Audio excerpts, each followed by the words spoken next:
Bueno, ya vimos un poco la clase pasada las transformaciones, sistemas de coordenadas, un ejemplo de cinemática nomás, cinemática directa con un robot diferencial. Y ahora nos vamos a adentrar, sentamos completamente y vamos a los sensores, percepción. ¿Está bien? Ahora los sensores, esta es una clase bastante teórica para que tengan una idea de conceptos básicos de sensores, sepan qué sensores existen, las ventajas, las desventajas, cuándo usar uno, cuándo usar otro, y qué ruidos manejan cada uno, y ya esos son conceptos básicos. ¿Bien? Y después hacemos la segunda parte de práctica, porque quede la clase. Bien, arranquemos. Y esperen que tengo que poner esto en foco. Ahí está. Bueno, lo primero que tenemos que saber es que hay sensores propioceptivos, que son los que miden el estado interno del robot. Por ejemplo, una IMU. Yo no mido la escena, un giróscopo y un acelerómetro, por ejemplo. Yo mido mi velocidad angular y mido mi aceleración, pero no tengo idea del entorno. ¿Qué sería la IMU? La IMU son esos sensores. Sí. Son esos dos sensores juntos. El acelerómetro por el giróscopo. Algunas IMUs también tienen magnetómetro. Y barómetro también a veces se lo puede contemplar ahí adentro. Claro. Como todo en un solo chip, todo un solo componente, digamos.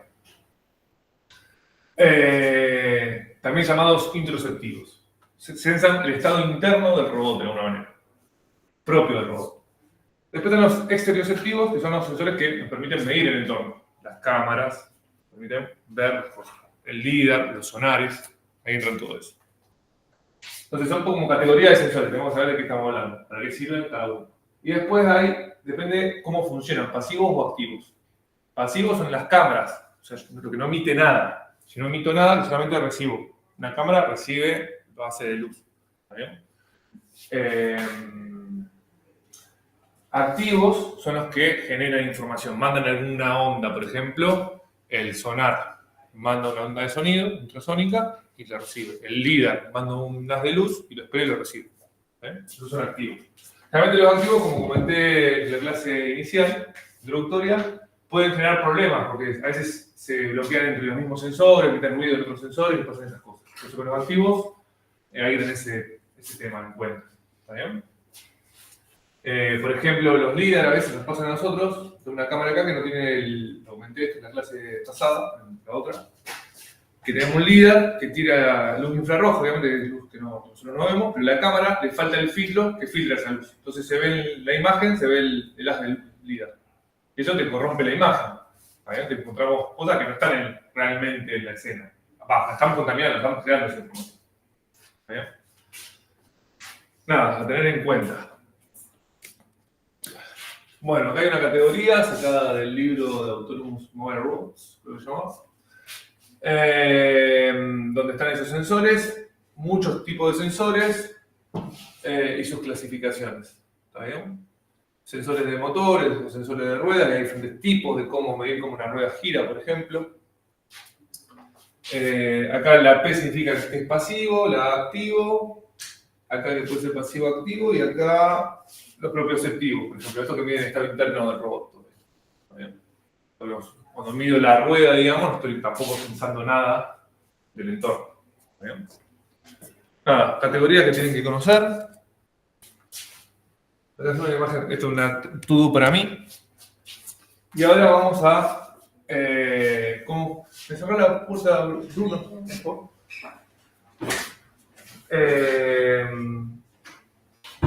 Los encoders. Eso lo vieron en mecatrónica ustedes, en electrónico. Sí, bueno, entonces le hablo más del LSC. Tenemos encoders ópticos, que son los que van atachados, digamos, a una rueda para saber cuánto se movió y cuánto se movió la rueda y por lo tanto puedo estimar cuánto se movió el robot. Generalmente tenemos un motor acá y le ponemos este disco que codifica, digamos, tiene como estas ranuritas y podemos contar. Y hay una luz acá, y cada vez que la luz pasa por esa ranurita, por esas ranuritas, y se va bloqueando y se ve la luz y no se ve la luz, tenemos un sensor acá, fotodetector, que podemos detectar cuando hay luz y cuando no. Y esas ranuritas lo van bloqueando y permitiendo que se vea la luz y no cada vez que gira la rueda, cada vez que gira el motor. Entonces podemos contar paso a paso los ángulos que va a tener la rueda, digamos. ¿Está bien? Los tics que va teniendo. ¿Está bien? Acá lo tenemos de nuevo visto de costado. Y yo puedo ir contando eso. Entonces puedo estimar cuánto se mueve la rueda, porque esas runeritas dan ciertos grados, digamos, cierta resolución. Esa es la idea. Entonces, a ver si esto funciona. Son sensores ópticos, porque trabaja con esa lucecita, digamos, un sensor. ¿Cómo se llama? Fotorreceptor, digamos. Y después tenemos dos clases de sensores ópticos. Tenemos los sensores que son absolutos y los sensores que son, los encoders que son relativos, digamos. ¿Está bien? Por ejemplo, este es un sensor incremental, que básicamente tenemos estos dos discos, tenemos dos tipos de ranuritas, y cada vez que las podemos como ir codificando. Cuando hay blanco-negro, cuando hay negro-negro y negro-blanco. ¿Está bien? Te va poniendo 1, 0. Si es blanco, 0, y si es negro, 1, no importa. ¿Está bien? Te das esta onda cuadrada, depende de estos valores, de los dos discos, y podemos estimar cuántas vueltas está dando la rueda. ¿Está bien? Y acá es un sensor absoluto. Tenemos 3 discos. Y acá también podemos saber para qué lado está girando, si no me equivoco. Depende de cómo están puestos, si no me equivoco. ¿Bien? El sentido de giro de la rueda. ¿Para dónde se está moviendo? ¿Está retrocediendo o avanzando? ¿Está bien? Nos codifica eso. Y después, el encoder absoluto, esto me permite saber, teniendo tres de estos discos, digamos, así, puedo codificar la rueda en qué momento está así o así, qué parte está tocando contra el suelo, si se quiere. ¿Está bien? ¿En qué parte de la rueda estoy? ¿Estamos de acuerdo? ¿En qué ángulo está girada la rueda? Si el 0,0 de la rueda es este, por ejemplo, la giro así y estará en un lugar. Y ese lugar lo conozco. Lo va a indicar esta codificación. Esto generalmente sirve no para una rueda sino que puedo poner los sensores absolutos usan generalmente la dirección de las ruedas. En el auto, en el robot Harley, yo tengo el motor que gira la dirección de las ruedas de adelante, un auto, como el volante sería. Y entonces cuando le pongo un encoder a ese motor, va a detectar si giré para aquel lado, sabe que las ruedas están en cierta posición. ¿Me explico? Entonces, ahí se usan los sensores absolutos. Yo sé exactamente para dónde están mirando las ruedas. O sea, necesitas saber el ángulo. Exactamente. Esto te codifica ángulos de giro. Básicamente es eso. ¿Se pueden tener los dos juntos en una rueda? Pasa que para qué te va a servir, digamos, porque la rueda te interesa saber para qué lado está la rueda mirando en cada momento, no sé. Me parece que no. Realmente no se usa, realmente se usa esto. No creo que puedas poner los dos. Sería algo, capaz algo muy tricky, pero tenés que poner todo el sistema de luces y el sensor. Digamos, capaz se van a ir bloqueando. ¿Está bien? Realmente no se usan de esa manera. Bueno, esto es cómo la onda se va codificando, tiene las fases, cómo se va repitiendo. Lo importante es que un sensor propioceptivo.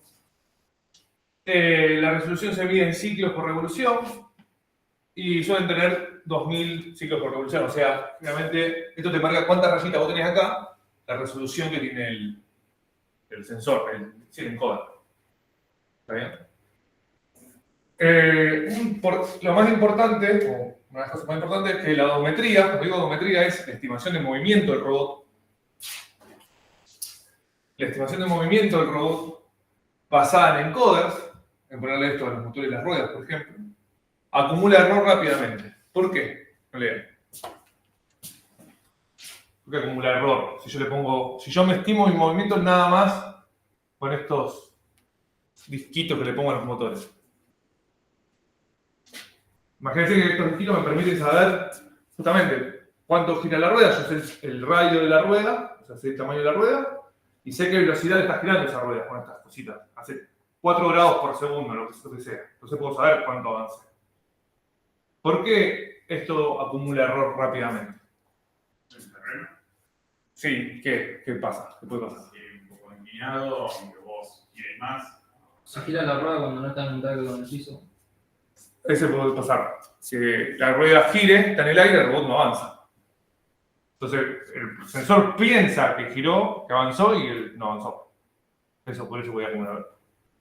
¿Tiene que ver con el terreno? Sí. El terreno va a depender si la rueda toca o no toca. También cuando el robot desliza. Cuando el robot desliza, la rueda patina, digamos, ahí pensás que está avanzando y no está avanzando. ¿Está bien? También, otra cosa, las ruedas se van gastando con el tiempo. ¿Está bien? Los autos se cambian también.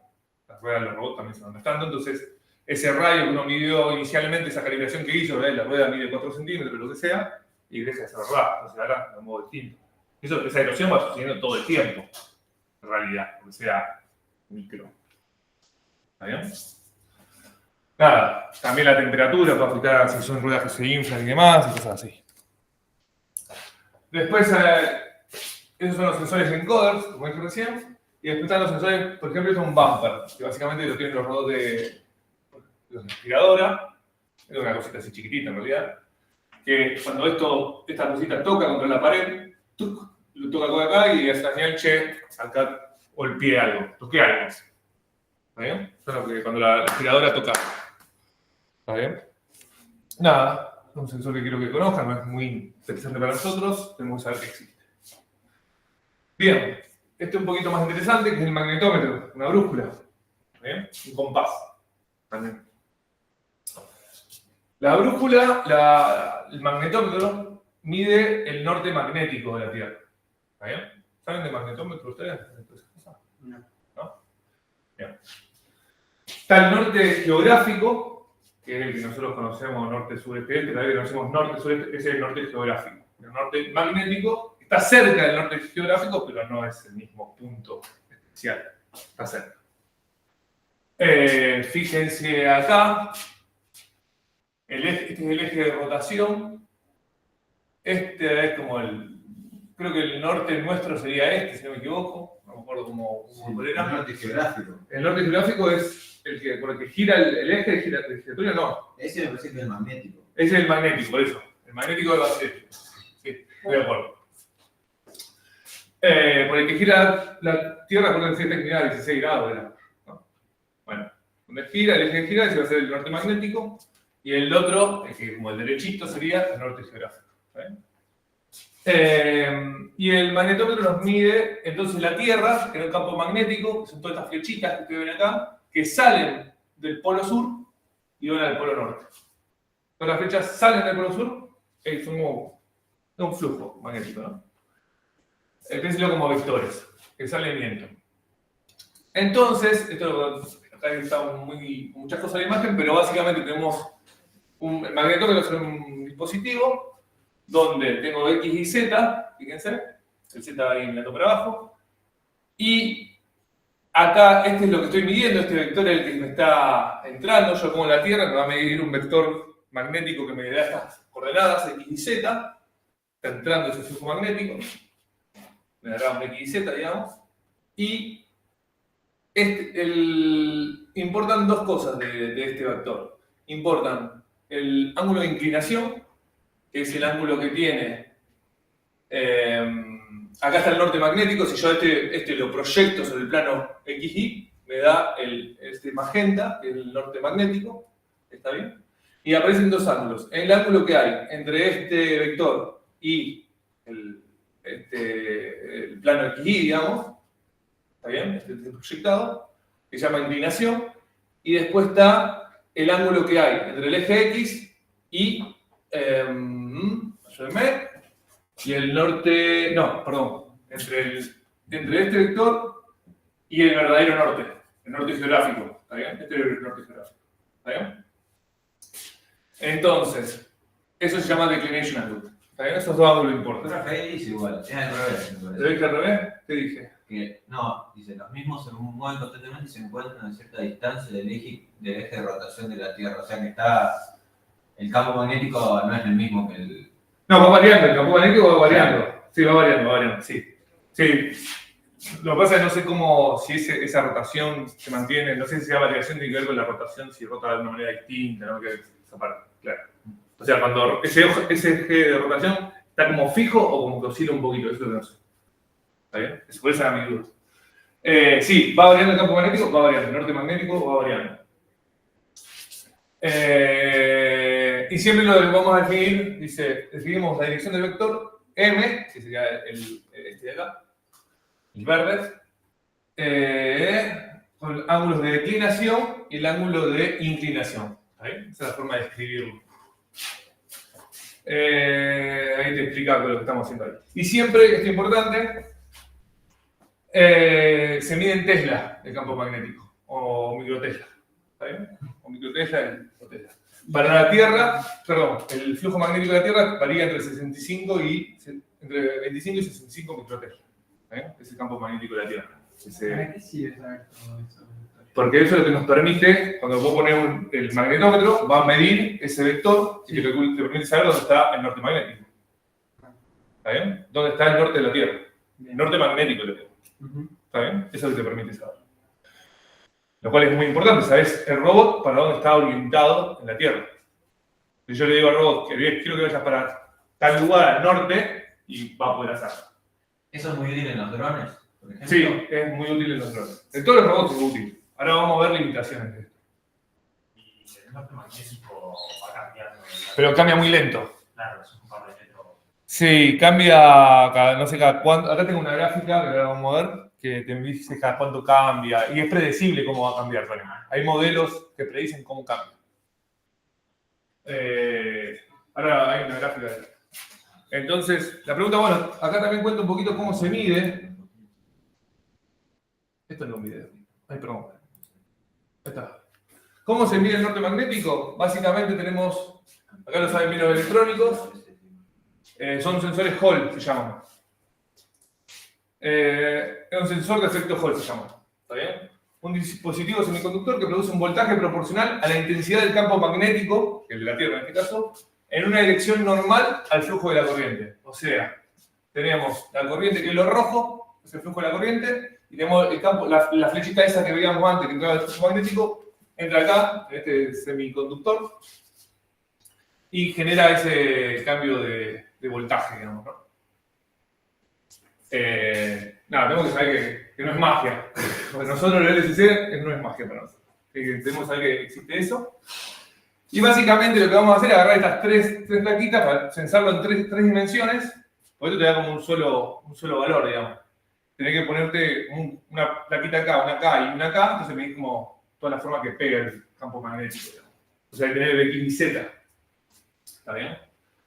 ¿Ves? Tres sensores efecto Hall se empaquetan juntos, es lo que acabo de decir, y se disponen de modo que sus ejes sensibles sean ortogonales. Por eso se ponen así. ¿Está bien? Las tres salidas de dicho magnetómetro triaxial son los componentes de vector de intensidad del campo magnético de la Tierra. M medida la estructura del cuerpo B. B sería la plaquita esa. ¿Está bien? Nada, acá está lo que comentaba acá Tomás. Este es el campo magnético de la Tierra, esta figura. Creo que son como la proyección de los flujos. Y acá tenés los ángulos de declinación y de inclinación. Esto es, creo que después que de acá salen y acá entran, por eso se ve así, azul y rojo. ¿Está bien? Acá como la línea verde, se ve como el vector de flujo está justo tangente a la Tierra. ¿Está bien? Bueno, y eso va variando. Y esto va variando con el tiempo. ¿Está bien? Por eso también es importante saber cuándo fue capturada la información y demás. Bien. Este es un sensor estereoceptivo porque me mide justamente algo de la Tierra, en este caso. Me dice dónde está el norte. ¿Está bien? Aunque no me dice algo del entorno cercano, me está diciendo, bueno, dónde está el norte. O dónde estoy yo respecto al norte. Es un sensor pasivo, no emite nada. Mediciones absolutas, me da esto es muy importante hablar de mediciones absolutas, porque yo, vamos a ver esto es muy importante, yo tengo una orientación con respecto a algo, la Tierra, algo absoluto de la Tierra. ¿Está bien? Entonces, no importa si el sensor tiene ruido, que ahora vamos a ver el ruido que tiene el sensor, siempre ese ruido no se va a acumular. ¿Está bien? Es como el del GPS. La medición del GPS que me va a dar a mí es absoluto. ¿Está bien? Me dice dónde estoy. No importa las mediciones anteriores. En cada momento me dice dónde estoy yo con error. Pero esa información no depende de dónde estaba yo antes. ¿Me explico? No se van acumulando los errores. Eso sí pasa con el sensor de los encoders de las ruedas. Eso sí pasa ahí. Porque yo, si me mal antes, resbaló la rueda, y ahora todo lo que yo acumule se va a acumular el error. ¿Está bien? Entonces, que sea es una medición absoluta, lo cual es muy interesante. Pero muy ruidoso. El problema que tienen los magnetómetros, que lo dice ahí, hay dos grandes problemas. Uno es que el material ferromagnético propio de los robots, el chasis del robot, genera un campo magnético. O, mejor dicho, lo llama... olvidé la palabra. ¿Sabes qué tengo ahí? Bueno, los componentes electromagnéticos generan un campo magnético, toda la circuitería, digamos, genera un campo magnético. Y los objetos en torno a materiales ferromagnéticos, el chasis, las estructuras ferromagnéticas, lo que hacen es desviar el campo magnético de la Tierra. ¿Está bien? Como que lo desvían. Entonces hay dos cosas. Una que genera un campo magnético, te quita ruido, y otra que hace que el que tengas te lo desvíe. Hay dos problemas. Que se llaman soft iron y hard iron. Ahora no vamos a ver, se llama así. Creo que tengo un slide de eso.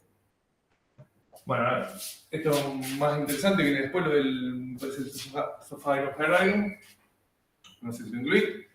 Pero esto es muy interesante el magnetómetro, porque un caso puntual que se usó, esta es la sonda espacial. ¿Cuál de todas las sondas? No me acuerdo cuál era. Del Pioneer 10. Este es el Pioneer 10 que se usó para medir el campo magnético de Júpiter y cosas así, en el año 1972, con el machete. ¿Y dónde piensa que está el magnetómetro?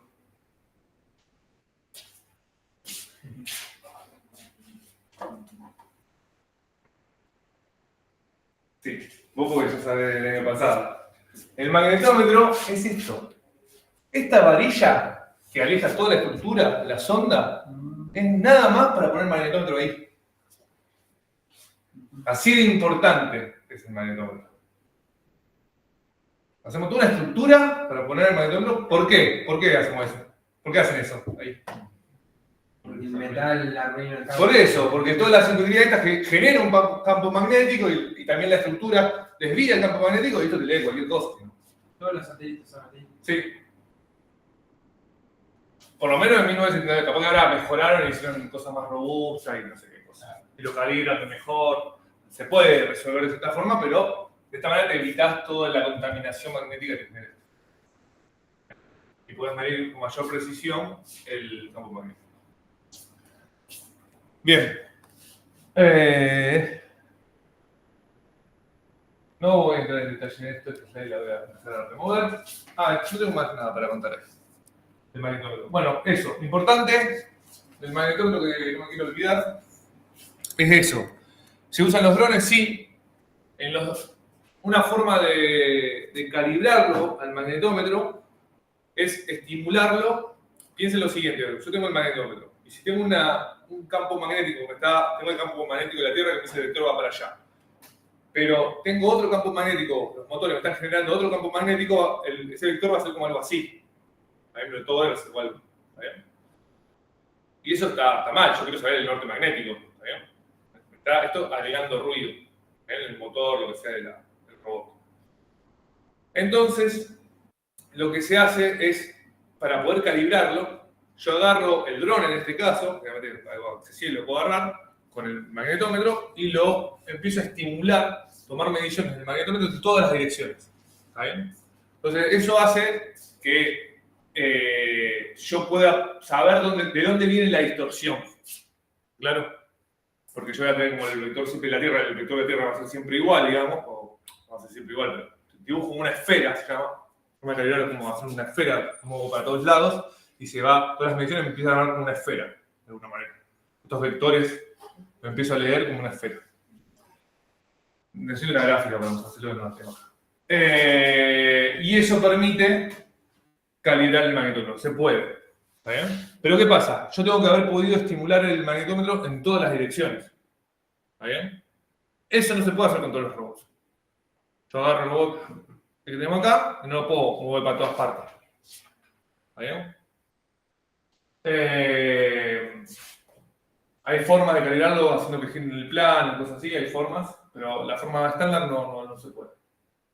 Tampoco puedo agarrar el magnetómetro, sacarlo del robot, lo calibro, porque lo vuelvo a poner en el robot. Porque todo lo que puedo poner en el robot, pero calibré. Porque yo tengo que calibrar en su entorno de trabajo. ¿Sabes?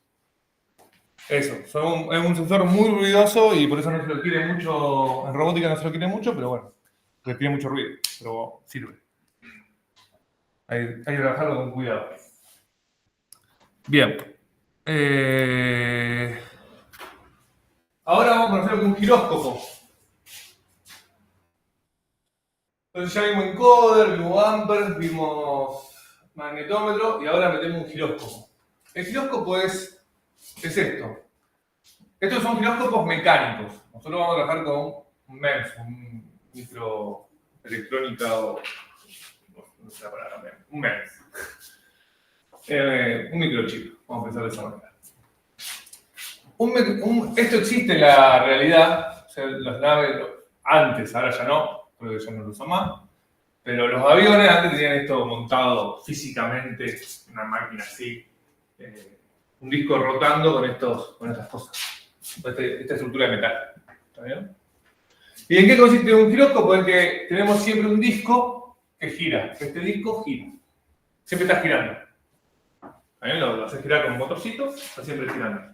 Y tenés todo lo demás, esto enganchado con cositas porque se permite que se mueva, ¿verdad? Como este está tachado, no sé, al avión, si el avión gira, ¿está bien? El avión se mueve, estoy moviendo como esta base, esto va a ofrecer cierta resistencia. Ahora voy a explicar sobre eso, ¿está bien? El disco, este disco no se va a mover. Yo giro, esto está girando así, el disco ese gira así.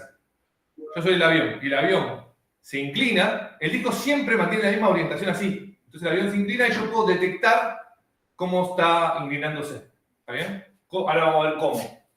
Entonces, yo tengo este disco, que es el disco de acá, estos dos ejes. Entonces existe el principio de, ¿cómo se llama el principio? Lo tengo ahí, de precesión. Está, movimiento de precesión. Cuando yo aplico, esto está girando, ¿está bien? Esto está girando, sentido de rotación es este, te dice. Cuando yo aplico fuerza en este lugar del eje, ¿está bien? Tengo algo girando, una rueda girando, le aplico fuerza en el eje, esa fuerza se mueve, fíjense que esto está moviéndose así, esa fuerza que yo aplico acá, se mueve acá, hace fuerza acá, al costado. ¿Está bien? Yo hago fuerza para abajo y el disco se gira para aquel lado. Se llama movimiento de precesión. Lo pueden hacer con una rueda de bicicleta, gira. Sí, en física 1. Bueno, usamos el mismo principio acá. Acá, este es un giróscopo mecánico. Ya después esto. Entonces vos podés mover, y entonces como sentís, esto va a querer girar, los ejes van a querer girar así, digamos, porque está haciendo fuerza en el disco, digamos, por aquel lado. Vos podés medir esa fuerza. Y esa fuerza indica cuánto se movió. Entonces, esto tiene el principio de funcionamiento, es que al rotar el disco, un giróscopo permanece en una posición fija. Esto, como dije, permanece en una posición fija. Genera eso. Entonces yo puedo medir cuando la otra cosa, la plataforma mecánica que me tiene, se mueve. Eso es lo que es la idea. Y la cantidad de rigidez, o sea, ¿cuánto tiempo se va a quedar quieto este disco girando? Eso se llama rigidez. La cantidad de rigidez que presenta el giróscopo es directamente proporcional a su velocidad de rotación. Mientras más rápido gire el disco ese, más fuerza va a poder medir, digamos. Es un movimiento de inercia. Mayor velocidad de rotación, entonces mayor rigidez en el espacio, más tiempo puede permanecer ahí quieto. Mayor masa y radio efectivo, entonces mayor rigidez en el espacio también. O sea, mientras más pesado y fuerte es el disco. Entonces acá tengo un videito que más o menos también muestra la idea. Entonces tengo el coso girando y muevo la plataforma. Yo muevo, imagínense que esto sería el robot girando en yo. ¿Está bien? Y puedo detectar todo el tiempo este ángulo, la velocidad de rotación. Digamos. Eso me indica, la flechita me indica la velocidad de rotación. Mirá. A ver. Giro y se mueve. Se inclina el coso. Estoy moviéndolo. A ver, ayúdenme. Giro, le aplico un movimiento para aquel lado y el coso se tumba. ¿Está bien? Él está girando así. Le aplico fuerza acá y es una fuerza que se ve 90 grados. Se inclina para aquel lado. ¿Está bien lo que digo? Ayúdenme. Le aplico fuerza acá sería, y se ve, bueno, se ve la inclinación, ¿no? Se mueve 90 grados, siempre la diferencia por eso se tuerce. Esa es la idea. Nada, a ver qué más decía ahí de la slide. Es lo que dije recién, toda fuerza aplicada perpendicularmente sobre el plano de rotación de un giróscopo se verá reflejada 90 grados. La idea es que te mueve, donde yo aplico la fuerza, te mueve 90 grados, entonces se mueve de otra manera. Entonces, la magnitud de la precisión que representa el giróscopo es directamente proporcional a la fuerza aplicada e inversamente proporcional a la velocidad de rotación que tiene. A ver, acá. Bueno, y ahora vamos a ir a cómo funcionan. Esos son los giróscopos antiguos, digamos. ¿Está bien? Esto es para saber la velocidad angular. La velocidad angular. Estamos midiendo la velocidad angular del robot. Lo que tienen nuestros celulares para medir la velocidad angular. Tiene una I. Pero eso eran los mecánicos. Eso como para tener una idea más de historia. Ahora es cómo funcionan actualmente. Usan la fuerza de Coriolis. ¿Está bien? De Coriolis, ¿no? Los giróscopos MES, que son microchips, usan la fuerza de Coriolis. ¿Conocen la fuerza de Coriolis? ¿Sí? ¿Todos conocen? Bueno, no. Bien. La idea es, depende de qué punto de vista lo estamos mirando. Fíjense acá, a ver, vamos a tratar de entender. Esto es una plataforma giratoria, ¿está bien? Donde yo estoy viéndola desde afuera, ¿está bien? La veo desde afuera y veo que la plataforma gira, ¿está bien? Y el resto está quieto. O sea, yo estoy en una cámara aérea y veo como el mambo gira, digamos. Un disco gira. Y tira una pelota de manera recta. Desde el medio, una pelota de manera recta. ¿Está bien? Entonces, si yo la miro desde afuera, la pelota va a ir derecho. ¿Está bien? Pero, ahora, si yo estoy parado en la plataforma, o sea, el disco no gira porque yo estoy en el disco. ¿Está bien? Cuando la pelota sea lanzada, yo la voy a percibir, yo voy a ver que la pelota se mueve. No sé si se entiende. Sí, no se mueve en línea recta. Digamos. Claro, no se mueve en línea recta, gracias. Espiraladamente, así es. Esto voy a ver.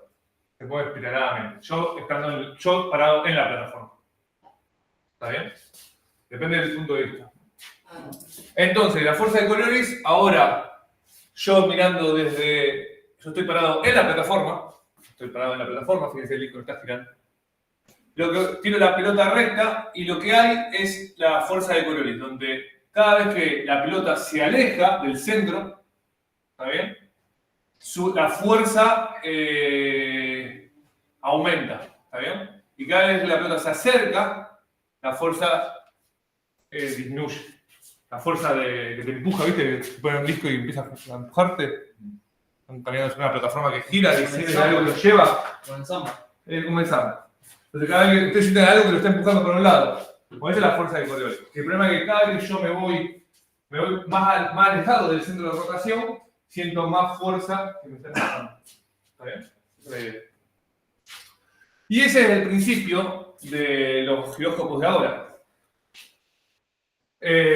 Los giróscopos MEMS utilizan la fuerza de Coriolis, fuerza tangencial experimentada por un objeto giratorio en movimiento radial. ¿Está bien? Hacia el borde exterior del norte de una plataforma, esto es lo que acabamos de decir explica el video. Bien, ¿cómo está implementado esto en la... esto lo agregué ahora, este videito. Básicamente, el microchip va a tener esto, va a tener como una masa con resortes, digamos, ¿está bien? Con resortes. Y entonces ese cuadradito, este frame, se llama, este es el frame, y siempre esa masita, esa masa está siempre oscilando, todo el tiempo está oscilando. Entonces cuando yo giro, ahí está ese giratorio que se hace, yo giro la IMU, una IMU gira, el celular de ustedes gira, en este eje, por ejemplo, vamos a pensar en un solo eje, giro, esa masa se va a ir como acercando a ciertos lugares, a ver, para que ahí está, me perdí la parte de giro. Ahí está haciendo aceleración, mirá. Cómo mide la aceleración, ahí se mueve también, la aceleración mueve también esa caja, pero fíjense, cuando giro, esta parte que me interesa más. Cuando está siempre vibrando, y ahora giro, y fíjense cómo la caja se mueve de otra manera. ¿Está bien? Rebota de otra manera. Y yo eso lo puedo medir a cómo cambia la caja. ¿Está bien? La forma de medirlo, acá tengo el mismo dibujito, yo tengo la IMU, está montada acá. Si yo giro esto y la masa está todo el tiempo moviéndose así, esa masita, esa masa va a sentir la fuerza de Coriolis. Cada vez que se aleje del centro de acá, del disco, se aleje del disco, va a sentir la fuerza para aquel lado, y cada vez que esté volviendo va a sentir la fuerza de Coriolis para aquel lado. Lo mismo que vimos antes con la pelotita. Entonces, un sensor MEMS, ahora, lo mismo de recién, esta masa está rebotando, está dentro de este frame, pero ahora agregamos otro frame más. Y ese otro frame más también tiene resortitos. Tiene estos resortitos. Pero además tiene estos, se llama fingers, ¿dónde está el fingers? Coriolis fingers. Estos dedos de medición. Entonces estos dedos miden impedancia. Cuando estos que están fijos, este que está fijo, este está fijo, este que es móvil, se mueve, toda esta caja se va a mover. Cuando estos están cerca, porque esto se va a sentar, pues son resortes, ¿no? Y lo está todo el tiempo oscilando. Si yo hago que gire, pasa esto, lo que dije antes, esto cuando se acerque para aquel lado, yo gire para aquel lado, y me estoy alejando, va a ser una fuerza, ¿no? Se va a mover la caja para acá, se activan estos resortes, ¿verdad? Y entonces este finger toca contra este, se empieza a acercar. Eso se puede medir. Un cambio de impedancia, capacitancia, no me acuerdo mucho. Lo tengo ahí anotado. Acá dice, entre la transducción capacitiva se utiliza para detectar el desplazamiento, el estudio también muestra los dedos de detección de Coriolis, que se utiliza para detectar el desplazamiento del marco mediante transducción capacitiva, en respuesta a la fuerza ejercida por la masa. Cada vez que se mueve la masa, cada vez se acercan esos hilitos, esos fingers, esos deditos, con cositas de metal, se hace un cambio de capacitancia y la puedo medir, un voltaje. ¿Está bien? Así como funciona un giróscopo, que es la IMU. Me agarró mucho calor. Perdón. Y estoy tocando esto. Por eso no va a andar. Entonces, sigamos. Es un sensor introspectivo, ¿está bien? Mide el estado interno del robot, o sea, no puede medir nada del entorno. Es pasivo, no emite nada. Mide velocidad angular y, bueno, trabaja con unidades generalmente grados sobre segundo, radianes sobre segundo. Revoluciones por minutos. ¿Qué más del giróscopo? Bien, es velocidad angular. ¿El tema de ruido? Sí. El giróscopo tiene varias cosas.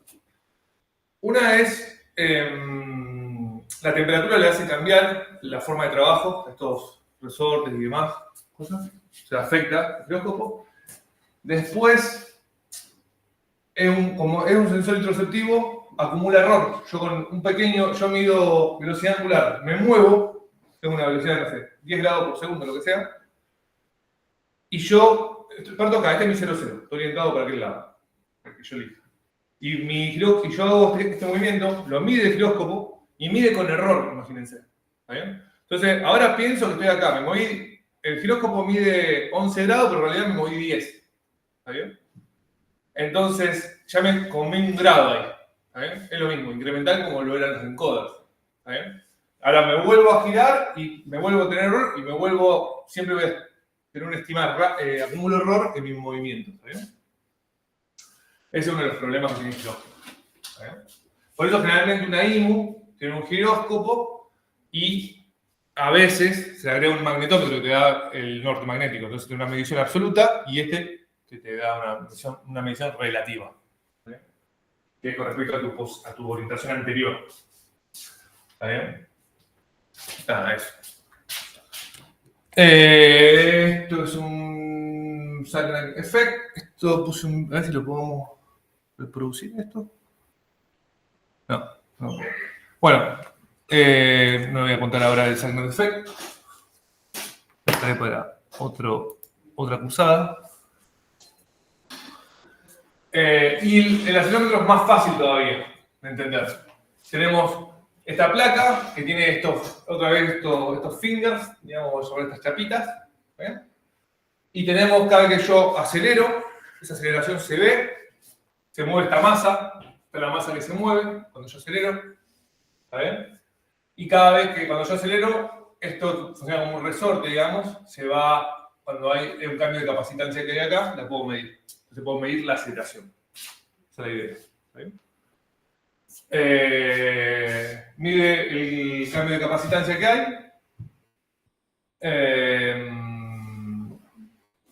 Tiene una masa unida a un resorte que se limita a moverse en una dirección y placas exteriores fijas. Entonces, cuando se aplica una aceleración, la masa se mueve y la capacidad entre la placa y la masa cambia. Si lo errores. Haremos otro error. Bueno, ahí lo tienen en calor. Ya sé por eso. Yo tengo calor, pero hace frío en realidad. No, hace como. Acá se queda cálida, digamos. Sí, pero eso es que hay oficinas que lo tienen en. No sé. Todos los aire acondicionados tienen que estar del mismo modo. ¿Todos frío o todos calor? Eso quiere decir. Por eso, alguien lo está teniendo en calor. Yo lo quiero poner en frío y alguien lo tiene en calor y puedo tirarlo. Bien. Entonces, sigamos. También es. Entonces, lo mismo para el giróscopo. Yo, cuando trabajo con un giróscopo, yo recién me mostré para un solo lugar, un solo eje de rotación. ¿Bien? El disco rotando por un solo lado. El microchip va a tener los tres. Va a tener uno acá, un disquito acá, otro acá y otro acá. ¿Me explico? Esas tres masitas, esas masas vibrando van a estar en tres. ¿Está bien? Un problema que dijeron antes de un error del giróscopo es que esa masa rebotando, también, como les mostraba el video, se puede confundir con aceleraciones. ¿Está bien? Cuando yo acelero, esa misma masa vibratoria se acerca también a los bordes. ¿Me explico? Entonces también el giróscopo tiene el ruido cuando se acelera. ¿Está bien? ¿Se puede mitigar? Sí. Si yo tengo el acelerómetro, puedo mitigar ese ruido.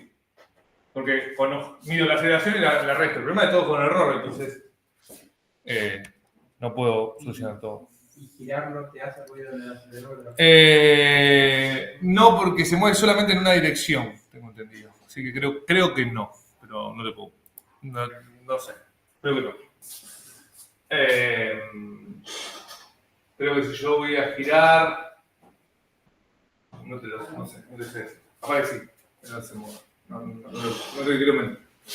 ¿Qué más? El acelerómetro, el problema es que mide aceleración, como dije.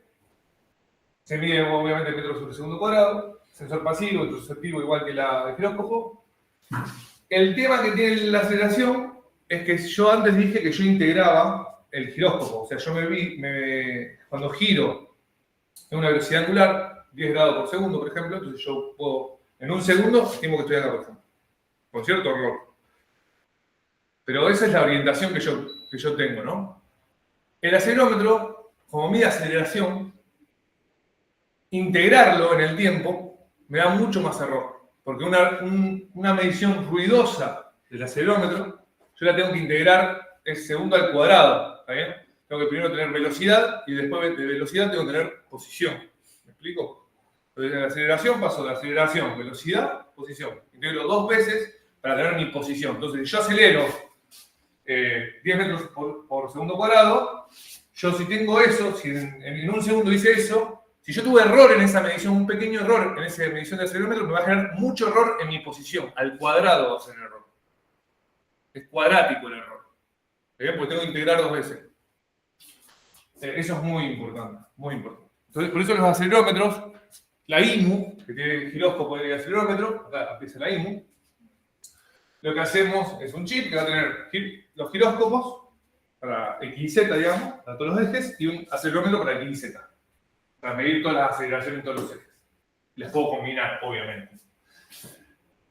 Tienes 3 giróscopos y acelerómetros ortogonales.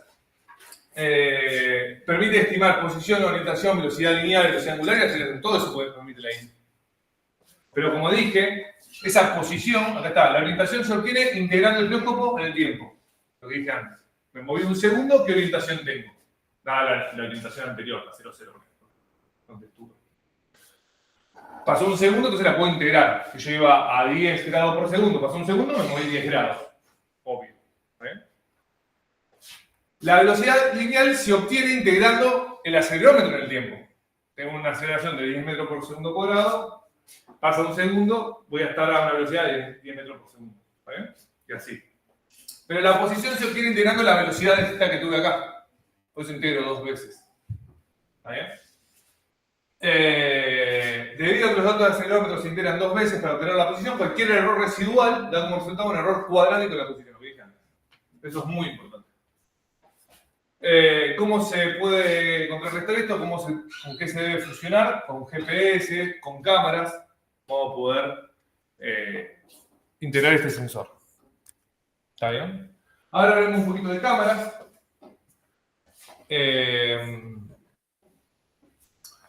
Entonces, para las cámaras está lo que se llama, la tenemos que modelar, y la cámara tiene un modelo que se llama pinhole. ¿Está bien? Las cámaras antiguas son como una caja donde tiene un agujerito, y por ese agujerito entra la luz. Y la luz que entra acá del mundo exterior, digamos, de este árbol, ese árbol se llama una caja toda negra y con un agujerito, se va a proyectar de manera inversa en la parte de atrás de la caja. La parte de adentro, ¿no? Interna de la caja. ¿Bien? Ese es el principio de una cámara pinhole. Esto es una cámara pinhole. ¿Bien? En la forma de modelarlo, nosotros, esta imagen, este plano, imagen invertido, donde el objeto 3D está invertido,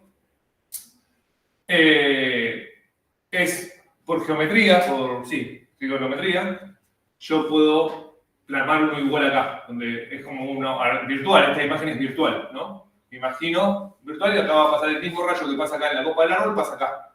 ¿Ven? Este mismo punto es el mismo punto acá, la puedo enderezar a la imagen. Si pienso esa imagen que se me formó atrás de la caja, la pienso como virtualmente adelante. ¿Está bien? Entonces, esta es la imagen que nosotros vemos en las cámaras. Las modelamos así de las cámaras que tenemos. Este es el modelo que usamos. Ahora voy a entrar en más detalle.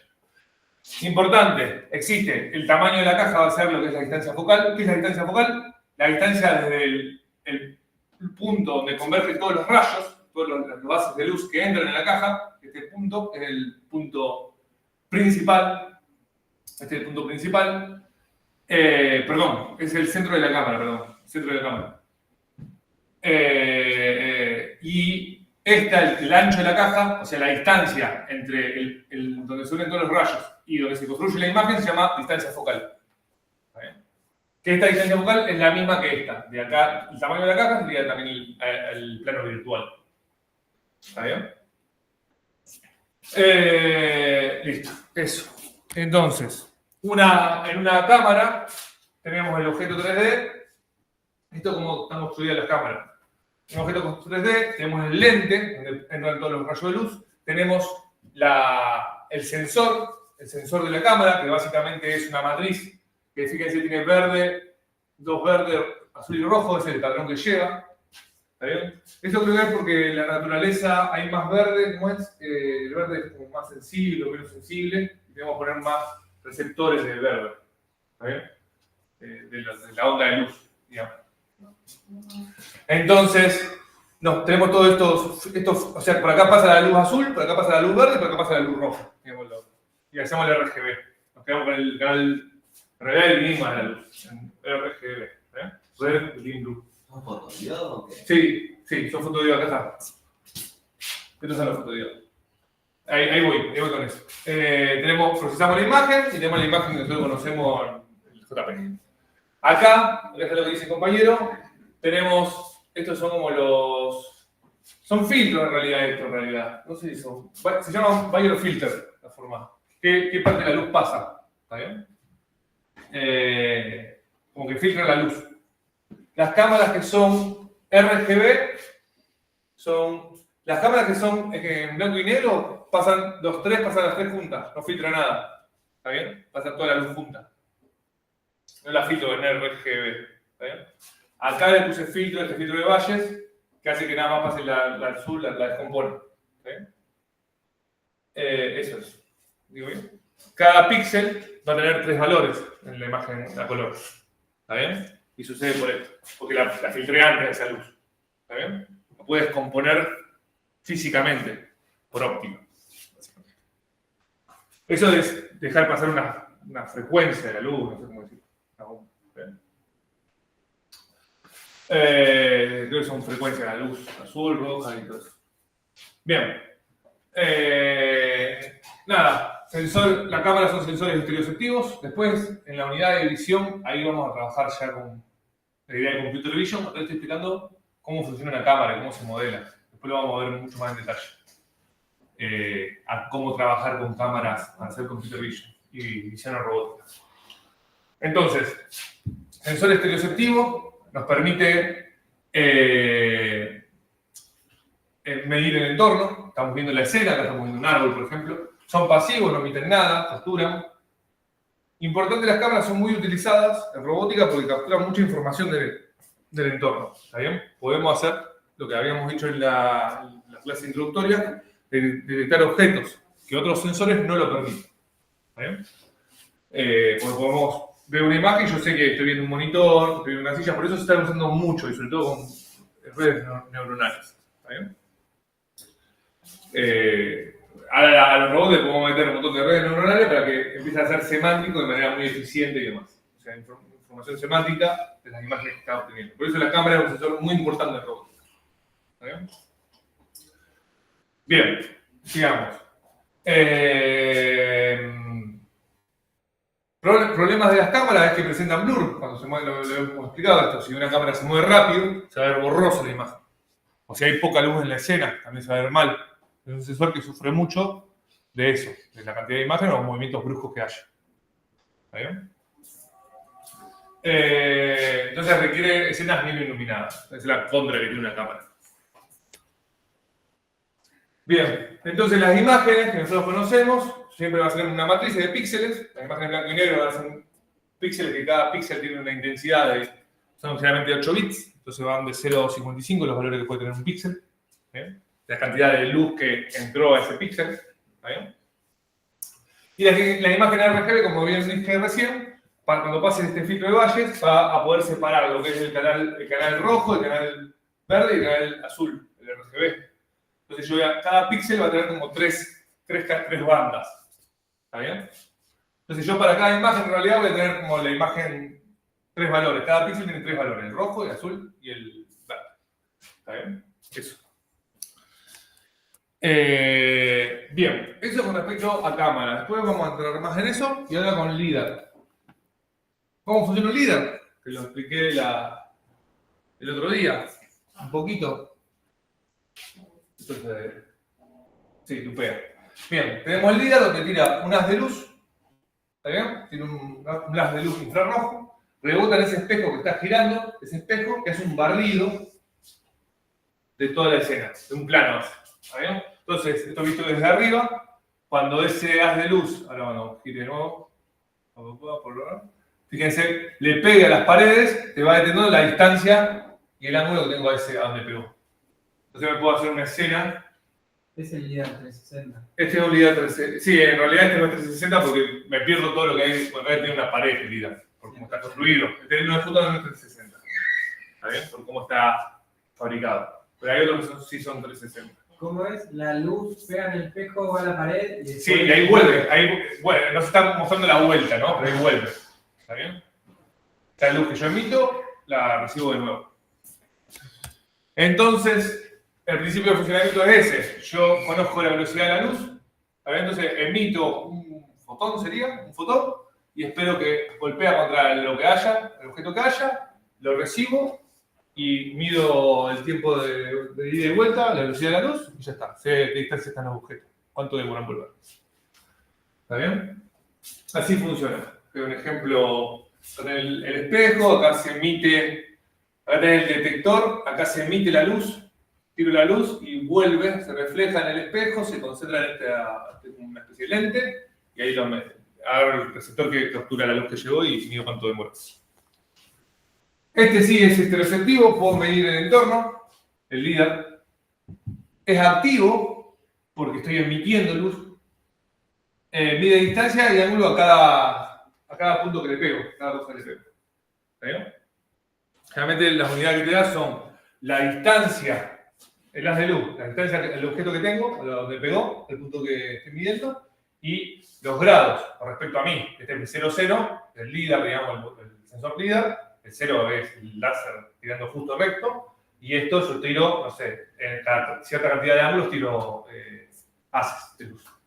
Entonces puedo medir en coordenadas polares, digamos, y pasar a cartesianas, a dónde están los objetos.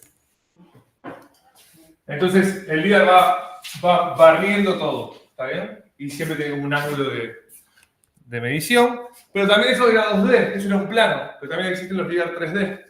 Entonces, en vez de nada más hacer un plano, tengo como muchos planos, si se quiere. ¿Está bien? Entonces me da esto que se ve acá. Un auto, donde se ven todas esas líneas, son todos los planos que va tirando en realidad. Así. ¿Está bien? Como todas porciones slice. ¿Está bien? Después están las cámaras Time of Flight, que está bueno que sepan que existen, que es similar como a un LIDAR, una matriz, que cada píxel en realidad tira un haz de luz y vuelve. Es como una grilla, sí, una matriz de LIDARes, digamos. Donde tiro un montón de láseres juntos y espero que vuelva. ¿Está bien? Básicamente es eso. Ese es el principio. No voy a entrar más en detalle, esto para que si quieren leer un poco más, pero también tienen las mismas ventajas y desventajas del LIDAR. Son sensores muy caros en general y de baja resolución, porque son como... No puedo capturar como una fotografía completa, sino que tienen muy baja resolución. Después están los sonares, que es lo mismo que casi de trabajar con sonido, lo que dije antes. Sensor ultrasónico, emito la onda de sonido y espero que vuelva. Depende, obviamente, los factores de cuánto va a demorar en volver ese sonido, depende del entorno sobre el que se propaga, el aire. Entonces hay valores específicos que el R es la constante del gas, el aire de acá, tiene una constante, entonces cuánto demora en viajar la onda de sonido. Depende de todo eso. Y también de la temperatura, depende de demás. Entonces hay valores que están medio ya formados, que el aire a presión estándar y 20 grados de velocidad, si sabemos. Y 20 grados la velocidad del sonido es aproximadamente la velocidad del sonido con una temperatura de 20 grados y con aire de presión estándar. La velocidad del sonido, de 143 metros sobre segundo. Pero depende sobre qué medio viaja el sonido, ¿no? Después está los sensores de telemetría, de triangulación óptica, que básicamente, a diferencia del LIDAR, es parecido al LIDAR, distinto, porque acá emitimos el haz de luz, lo emitimos acá, son puntuales, emite un haz de luz. No es que barro, sino es solamente un haz de luz. Tiro un haz de luz, rebota en el objeto y acá con un ángulo rebota, lo absorbo con el lente y depende cómo rebota el ángulo de rebote, digamos, puedo medir a qué distancia están los objetos. ¿Está bien? Obviamente tiene como un rango de visión porque si rebota por otro lado no lo voy a poder ver al objeto, no me vuelve el haz de luz. Entonces depende de cómo rebota, yo lo puedo medir o no. Generalmente sirven para... Lo tienen los robots también que limpian, que a veces tienen este sensor que mide cuando se están acercando a una pared. Entonces, para no chocarse a seca a toda velocidad, van como disminuyendo su velocidad. Sirve para detectar obstáculos también, pero antes de tocarlos. ¿Está bien? Y un sensor barato, nada más tiene unas de luz y nada más de eso. Después tenemos las cámaras de luz estructurada, con la Kinect, de la PlayStation, de la Xbox. ¿Está bien? ¿Ustedes se acuerdan que bailaban? No sé qué lo hicieron. Pero la cámara lo que hace es, acá es un principio completamente distinto. Tenemos un proyector, proyectamos luz infrarroja con un proyector. No la vemos, como este proyector, nada más que en vez de proyectar esta luz, proyecta luz infrarroja. Nosotros no la vemos.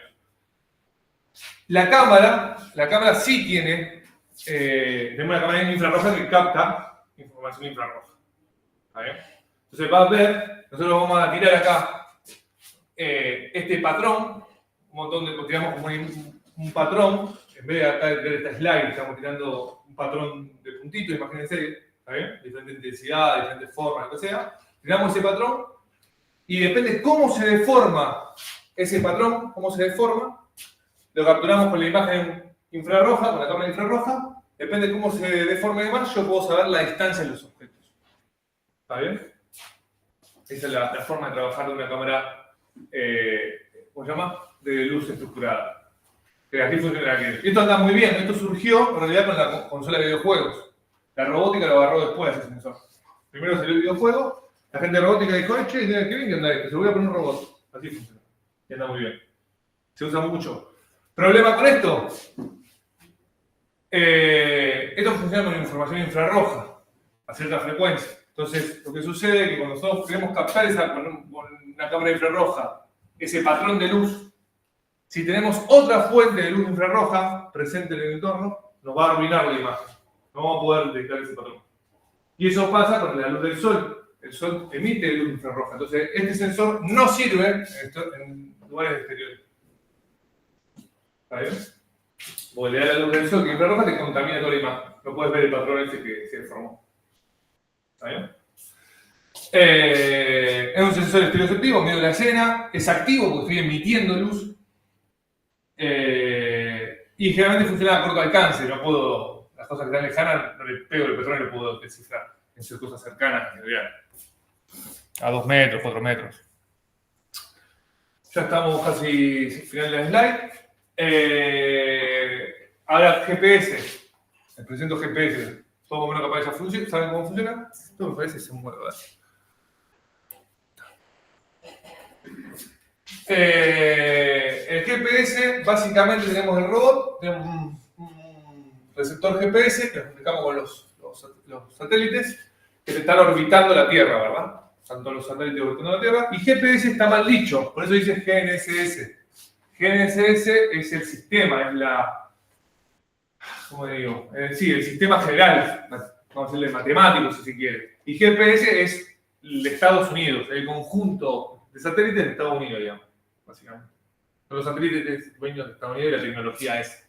Pero también está Baidu, que es de China, y está GLONASS, que es de Rusia, por ejemplo. Que es lo equivalente a GPS, nada más que para Rusia. Ruso, digamos, el sistema ese. ¿Está bien? Sus teléfonos se pueden comunicar, cuando decimos GPS, pues fueron los primeros de Estados Unidos, nada más. Por eso le decimos a todos GPS. Pero en realidad cada uno son órbitas, son satélites distintos, órbitas distintas. Se comunica con todos. Sí, el celular de ustedes se comunica con cualquiera de esas constelaciones. Sí. Está habilitado de esa manera, digamos. Y obviamente, depende de vos dónde estás en el mundo, va a haber en cada momento ves los satélites que están acá volando acá arriba mío. ¿Está bien? ¿Ves? Acá está. Fíjense. GPS tiene el azul es. ¿Está bien? La azul es donde orbitan la constelación de Estados Unidos, la azul. La Tierra, ¿no? GLONASS es la roja, que creo que es la de Rusia, y la Baidu esta es la de China. ¿Dónde están los satélites de China orbitando? ¿Está bien? Creo que entre ellos, o sea, creo que entre constelaciones no se conocen. O sea, los de Baidu es como un sistema en sí mismo cerrado, y los de GPS es como un sistema en sí mismo cerrado. ¿Entiendes? Bien, y ahora voy a explicar. Entonces, se toma la distancia, o sea, siempre, esto es importante, siempre tomamos la distancia a 4 satélites para saber dónde estamos en el mundo, dónde estamos en la Tierra, tenemos 4 satélites, no 3. Porque hay 4 variables que tenemos que encontrar. Por cada, ¿y con qué es? O sea, nosotros, el receptor mide la distancia del robot del receptor, digamos, al satélite. ¿Cómo la mide? Porque emite una señal del satélite y viaja a la velocidad de la luz. Entonces yo sé la distancia, sé cuánto demora en llegar. Si sé cuánto demora en llegar esa velocidad de la luz, sé dónde está y sé dónde está el satélite, porque yo sé la órbita de los satélites, sé dónde vuelan, yo sé dónde estoy en la Tierra. ¿Está bien? Pero necesito, para saber el X y Z mío, necesito latitud, o sea, acá es latitud, longitud y altitud del X y Z. Latitud, longitud y altitud, necesito 3 satélites ahí, pues son 3 variables, y el offset del reloj, porque el reloj de mi receptor, necesito saber cuánto demoró en llegar la señal. ¿Cómo mido eso? ¿Cuándo fue emitida? El satélite me dice, la emití a las 4 de la tarde, o sea, y te llegó a las 4 y 1 segundo. Un segundo ahí de viaje. ¿Y pero cómo sabe cuándo la recibí yo? El receptor sabe eso. Mira así, la recibí a las 4 y 1 segundo. Mi clock, el reloj mío, el receptor tiene que ser muy preciso para que eso sea verdad. Si tiene un pequeño error de microsegundos, ya la distancia cambia un montón porque es la velocidad de la luz. ¿Me explico? Entonces, es muy importante sincronizar, lo que se hace es sincronizar. Tenemos que saber ese offset del clock mío, que tiene errores mío, y el del satélite es bastante bueno porque tiene un reloj atómico, se llama, muy preciso, que deriva muy poco en el tiempo. No acumula error. Bueno, cuestiones que tengo que sincronizar mi reloj y necesito 3 satélites más para lo que es XZ. Para saber todas estas incógnitas. Necesito medirme mi distancia a 4 satélites. Esa es la idea. Fuentes de ruido. Bien, fuentes de ruido que tiene la atmósfera. ¿Está bien? La ionosfera, los efectos atmosféricos. Eso, obviamente, no todo es igual en la Tierra, digamos. No toda la parte de gases, digamos, son iguales. Entonces, eso hace que demore más o menos la luz en llegar. La señal, mejor dicho. Entonces, si demora más por dónde está pasando, me va a dar un tiempo donde yo estoy en la Tierra completamente distinto. ¿Está bien? Después el efecto multitrayectoria, cuando estamos en lugares con rascacielos, con edificios, que no anda bien el GPS, eso en realidad es porque la señal, no solamente porque no veo el satélite directamente, sino que capaz que creo que lo estoy viendo, pero en realidad la señal rebotó en una estructura, y entonces yo estoy viendo ese rebote. Eso es el efecto multitrayectoria. ¿Está bien? Errores de dilution de la precisión, no me acuerdo bien qué era. Errores del reloj del satélite propio, que puede tener errores. Y también imprecisión en la órbita de los satélites. Los satélites orbitan y obviamente tenemos como un mapa por donde van orbitando, la trayectoria que van haciendo, pero eso no es completamente preciso. Entonces se tiene que ir todo el tiempo, se tiene que ir actualizando dónde está el satélite. Hay estaciones que se encargan en la Tierra de medir dónde está cada satélite para que esto funcione. Ya, todo eso. Generalmente tenemos un error, una precisión de 2 metros, como un GPS convencional de ustedes, ¿tiene ahí? Más o menos 2 metros de error. ¿Está bien? Eso para robótica, para alguna aplicación no sirve para nada. 2 metros de error un montón, pero rompí todo contra un auto si yo navego autónomamente con un GPS. Estoy arriba de la vereda. ¿Está bien? Entonces, esto sirve para nosotros los humanos, para asistirnos a nosotros. Nosotros manejamos y tomamos la decisión, es lo preciso. Nos da una idea de dónde estamos en la Tierra, ¿no? Pero para un robot no le sirve nada para poder localizarse. Entonces, hay sistemas que permiten aprovechar, hay formas de obtener una mejor precisión y ese sistema se llama Real Time Kinematic, RTK. Básicamente, tenemos el robot, nuevamente, ve los 4 satélites y además hay una estación base fija, donde sabemos dónde está esa estación en la Tierra, a medida de alguna manera. En realidad lo que hace es quedarse quieto mucho tiempo y entonces promedia todas las mediciones y sabe muy bien dónde está la Tierra después de mucho tiempo que está ahí. Entonces, si sabemos dónde está bien en la Tierra, ya sabemos esto como Ground Truth, sabemos realmente dónde está la estación en la Tierra, calculamos bien el ruido de la ionosfera, todos los ruidos que hay en las y podemos reducir el error y comunicarle al robot los errores que hay en la ionosfera y puede reducir el error a centímetros, a 2 centímetros de error, en vez de 2 metros. Pero necesitamos tener una estación base que esté bien cerca del robot. Tiene que ver los mismos satélites, obviamente, y tiene que ver la misma ionosfera y atmósfera, si no estamos viendo cosas distintas. ¿Está bien? Entonces le mandan correcciones, Entonces puede estar conectado por Wi-Fi, por radio, le puedo mandar las correcciones. ¿Está bien? Tiene un alcance más o menos de 10 kilómetros, porque ahí ya empieza a cambiar las cosas, digamos.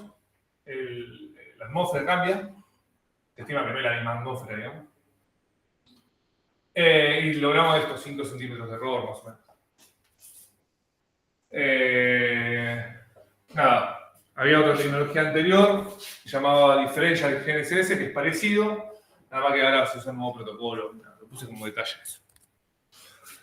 Y después, otra forma es que la estación base, en vez de estar cerca del robot, esté un poco más alejada. Va a haber error, por supuesto, pero eso hace que yo no tenga que llevar una estación base del campo de prueba.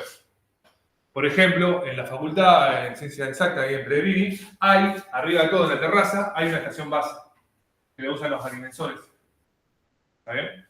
Que los agrimensores miden las cosas del terreno y necesitan precisión para todo eso. Y lo que yo voy a Zavalla, por ejemplo, voy a Zavalla con el robot, que es bastante la distancia, no es la misma atmósfera, va a haber error, pero va a ser mucho mejor si yo me corrijo con esta estación base que si uso el GPS normal. Acá tengo un error de 20 centímetros sí, usando esta estación base de acá. ¿Está bien? Esas correcciones. Mejoro. ¿Qué pasa? ¿Cómo viene la corrección? A través de internet. Necesito tener internet en el campo. ¿Está bien? Para que me lleguen las correcciones en tiempo real. O sea, me las va mandando. Me dice, che, hay cierto ruido y ciertas cosas. Eso. Esto es de la FCIA. Esta antena está arriba del edificio. En Pellegrini. De Ayacucho. Esta antena está ahí arriba. Y hay un equipo ahí que se dedica a eso de monitorear los satélites y saber la precisión de esto, todo el mundo de esto.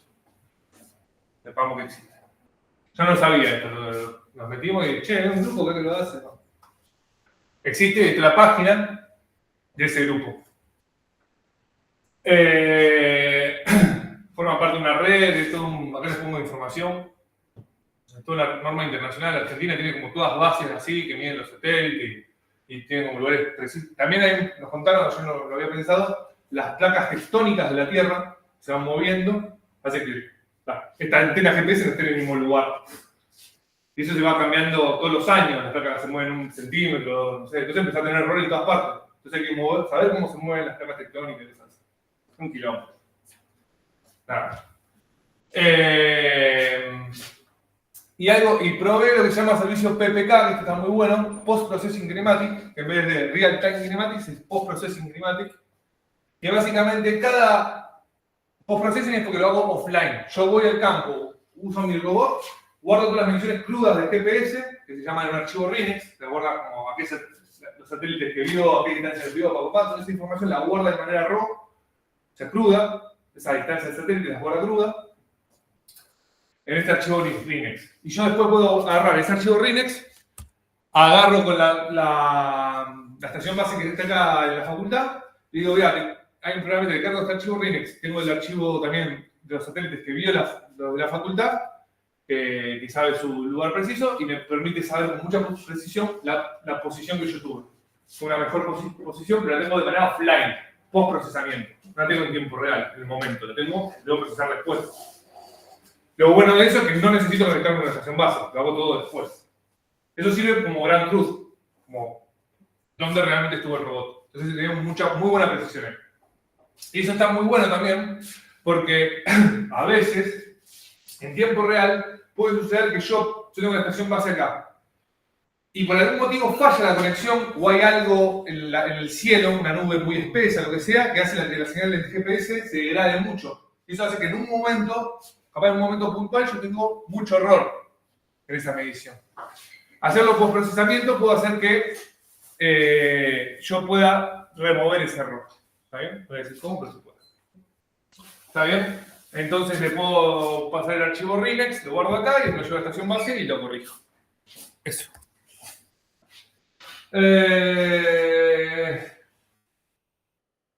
Ya terminamos. Esta era una más y ya terminamos.